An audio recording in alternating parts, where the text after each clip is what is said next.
Welcome to Lit on the Lawn. Hello, Dr. Hislop! Welcome back to another episode of Lit on the Lawn with Catherine and Ani. In this podcast, we'll be getting lit discussing literature on Dexter Lawn. And we're going to be going on tour this summer, so we will be going on different lawns in Cal Poly. Get excited. And get lit. Catch us on Baker Lawn Catch us on Baker Lawn! Okay. So today we're going to be analyzing an excerpt from Ann Petry's The Street, specifically chapter 2, page 23. So first we're going to start out by just reading the passage for you. So it goes, a crowd of people surged into the 8th Avenue Express at 59th Street. By elbowing other passengers in the back, by pushing and heaving, they forced their bodies into the coaches, making room for themselves where no room had existed before. As the train gathered speed for the long run to 125th Street, the passengers settled down into small private worlds, thus creating the illusion of space between them and their fellow passengers. The worlds were built up behind newspapers and magazines, behind closed eyes, or while staring at the varicolored show cards that bordered the coaches. So basically, we read this and we're thinking about that our substantial question is whether or not the narrator conveys a tone of fostering community or isolation and separation among the residents of the street and its environment in this little morning commute on the train. Yeah, so specifically in this passage, we noticed a lot of language about like a crowd of people. They're forcing each other onto this train car. So even just the physical distance between them is very small. So they are a community in that way. And we also talked about how there's kind of this mass migration of people living on the street, going and commuting in the morning to go to their jobs, that they have to go to these higher end areas because they are working for people that are higher up socially from them. And it's the only way that they can find work. So in like the broader sense, we wanted to kind of connect this to how Harlem and the street, especially in this book, does create this sense of community in the sense that everyone is kind of there for a reason. And that reason is that they have to be there. And they all know each other too. Yeah, there is this sense of sort of familiarity on the street. Yeah. Jones knows a lot of people on the street. He supers a lot of the buildings around there. And so I think also when it says like they force their bodies and like pushing and heaving, it's very much like physical contact of body on body, skin on skin, very much kind of an intimacy almost in that sense of just not only is it a community in terms of like emotionally, like there's just a lot of people there, but it's also a very much tangible kind of forcing in crowding of people, like a bunch of people in one small space. So that's kind of what I took from that. I very much agree. And also when it even says like no room had existed before, it's like it's not even there, but they're making it happen. Yes. Because of the amount of people that there are. Yeah, I really specifically loved that line where it said making room for themselves where no room had existed before, because it's kind of like, I feel like the idea of making space for oneself, like in a society or in a world, is something that like Black artists and Black people have struggled with and struggled to do. And that was a big part of the Harlem Renaissance, is them trying to make space for themselves in an artistic community by sort of banding together in Harlem. Absolutely. Yeah.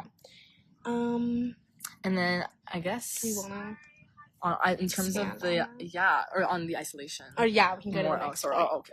Amazing. I thought that in this excerpt there was a lot of moments where we thought there were a lot of moments where there was kind of an isolation and kind of separation between the people, not kind of wanting anything to do with each other.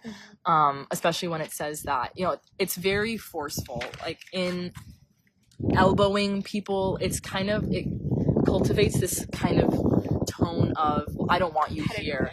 Competitiveness, absolutely.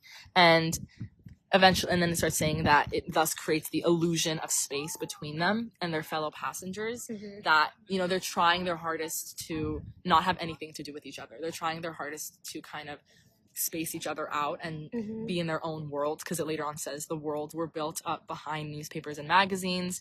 So these people are kind of ultimately in their own world, and they have their own separate little bubble. And I think that's really, it kind of made me sad because it's just made it so like, I'm just going to be doing my own thing. And I think it has a lot to do with individualism, which is a huge part of American identity. And trying to just be on your own, independence. I think Ludi Johnson definitely showcases that because she's constantly on this search for independence and finding herself and self-sufficiency and self-reliance. So I absolutely thought that was an interesting, like, thematic idea. Yeah, I think that the theme of, like, isolation and individuality is very important with Ludi, as you said, but also in the ways that the characters kind of interact with each other, because, like, going back to, like, community, they're all kind of on the street for similar reasons. They've gone through some sort of, like, discriminatory hardship, or they are a marginalized community, which forces them to be there. So in some sense, you'd think that that would bring them together as, like, they have that as, like, a uniting force. But you can see that with characters like the Super, or what is the woman's name who sits in the window? Mrs. Hedges? The Mrs. owner, Hedges. Mrs. Hedges. They sort of, like, they do have very different experiences, but they're all founded upon the fact that they are Black. They are in this marginalized community, but they're very much pitted against each other, and like they're very much isolated from each other in the way that they can't find this connection, and they kind of operate as like enemies in this story. Absolutely. I also think like Mrs. Hedges has a lot of jealousy for Ludi in how she constantly is in search for materialism and like a material sense of beauty in herself. She doesn't really focus as much on her like personality. She's just very focused on her outward appearance, and is very hung up on the fact that she was in a fire. Which honestly, me too. I would be upset about that.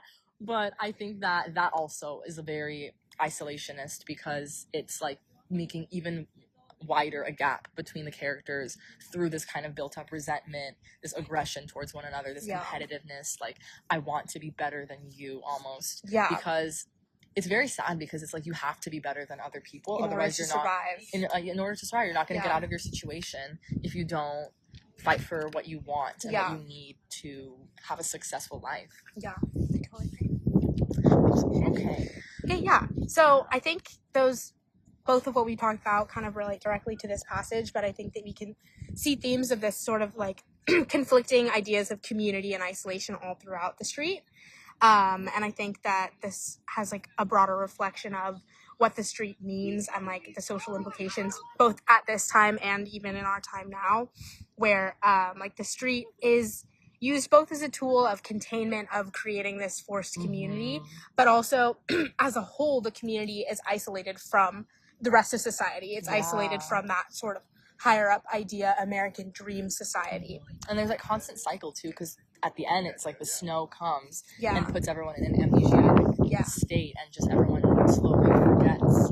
And that can almost be like they're all in that community of that cycle of forgetting, remembering, because remembering is obviously very painful for these people when they look back on their past grievances, what they've gone through. Definitely. So that's an interesting point also. Overall, I think this novel was a really astute connection to the greater real life, the greater social scene. But, because this is how it is for marginalized communities. To this day. Honestly. Even like with just systematic racism, and just how, you know, humans, if you want to expand on it at all, but just how we talk about how humans are by nature very social beings, but when they're put in these situations, they're forced to fend for themselves almost. And become very isolated, very, very individualistic, especially in the US. I think it really prizes being individual, when really I think that can hinder the development of society as a whole.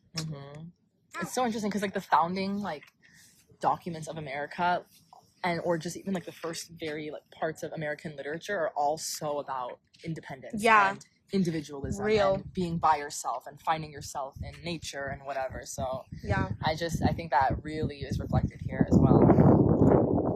Agreed.